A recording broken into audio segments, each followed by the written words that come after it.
From birth, my mom has always tried to protect me and my brothers.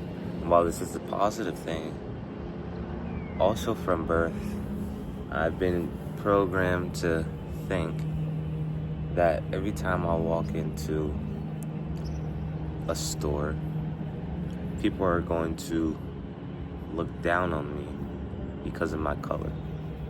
They're gonna think that I'm trying to steal something, or just my intentions in the store are bad.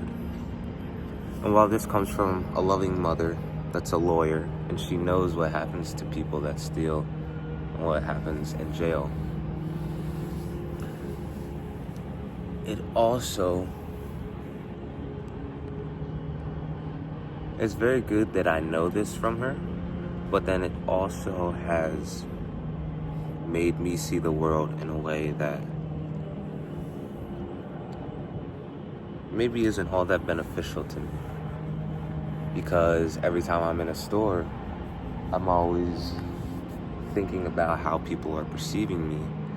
So I make sure and I do things that don't seem bad in any way. So, for example, I won't shop with a bag in my hand because I don't want people to think like I'm dropping stuff in there. Now, that's a positive thing. But the thing I'm talking about is like,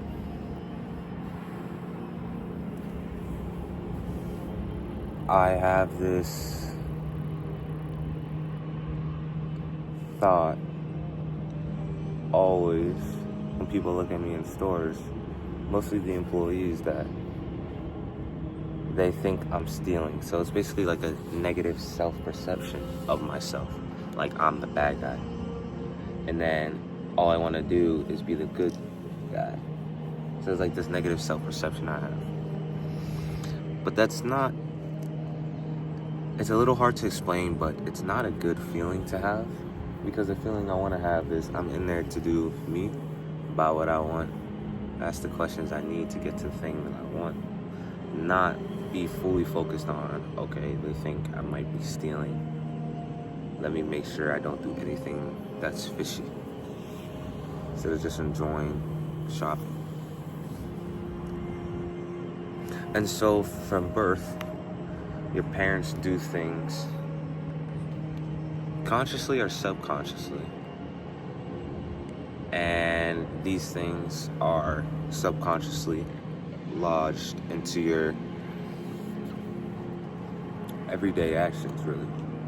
So for me, both of my parents are lawyers, and so they know what happens in the judicial system, what happens when people do bad things, especially kids. And so they were always protective of us and told us things just to make sure that we're always doing good. Another example is my dad is a very nice person, but sometimes can be too nice. So he likes to call everybody sir.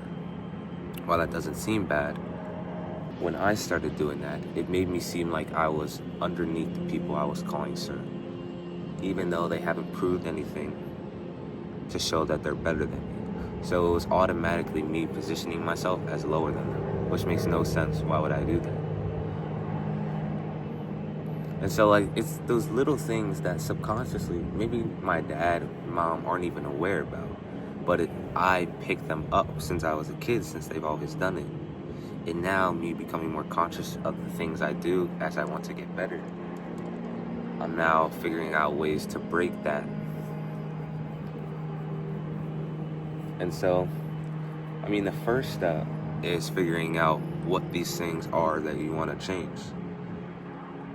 The same concept in my confidence video where I just want to change my identity. The first thing I had to figure out is what I want to change.